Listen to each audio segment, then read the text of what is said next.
Now let's look at the multiplication property of exponents.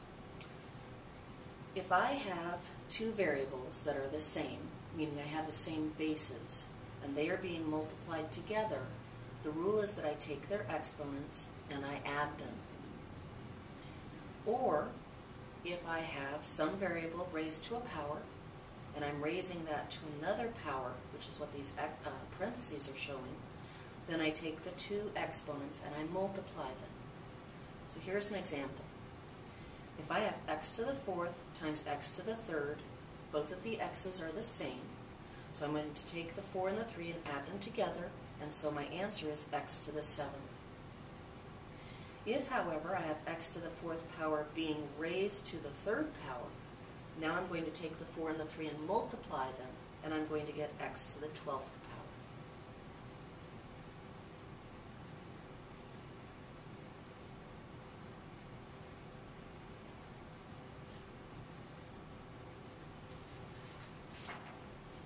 Okay, so let's try some examples with some coefficients.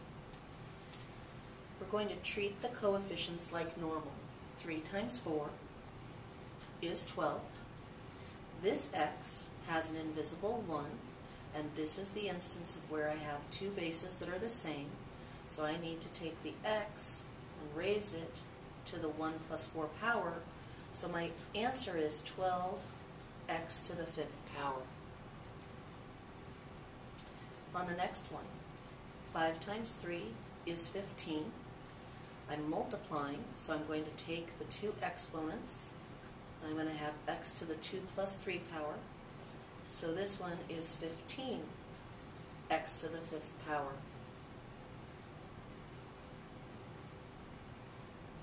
This one's a little bit different. I am raising both the 2 to the 3rd power and the x squared to the 3rd power because of the parentheses. So in my mind, I'm doing 2 to the 3rd times, and this will be x, and with these two exponents, do you remember that it's multiplied? So I need to do 2 times 3. 2 to the 3rd means what's 2 times 2 times 2, so I get a coefficient of 8, and 2 times 3 is 6, so x to the 6th power.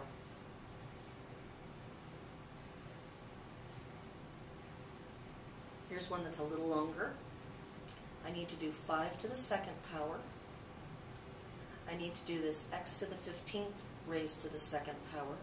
So remember, that means we need to multiply. And then I still have the times 3x squared. Well, 5 squared is 25. The x to the 15 times 2 becomes x to the 30th times 3x squared. Now it looks like the first two problems we did. 25 times 3 is 75. What should we do with the exponents? We should add them. So our final answer is 75 x to the 32nd power.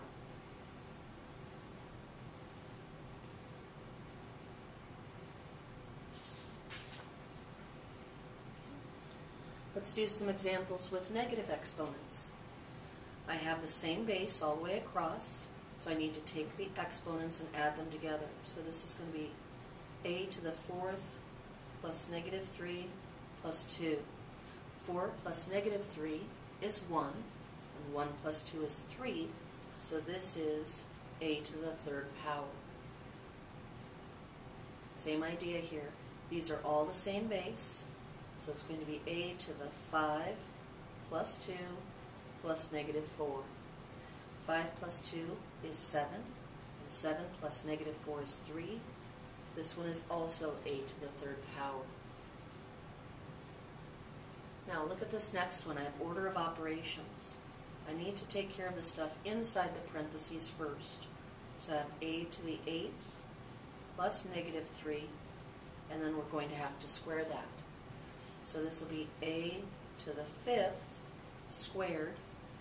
And do you remember that when it's a power raised to the power, we multiply? So this is a to the 5 times 2. So our final answer is a to the 10th power.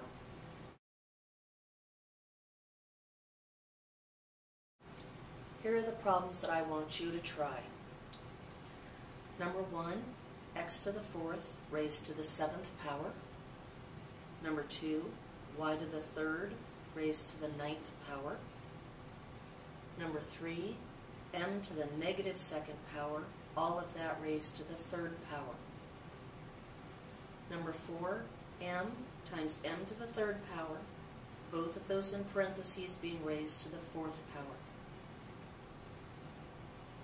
Number 5, 3x squared times 6x, and then that answer raised to the 3rd power. Number 6, 4x squared, that term raised to the 2nd power. Number 7, a little longer, x squared y to the 3rd, that grouping raised to the 5th power, times x to the negative 3rd being raised to the 2nd power. And finally, number 8, negative 2x to the 3rd raised to the 3rd power. I'll give you a hint. Be very careful about this negative. I recommend using parentheses. There's your formative assessment.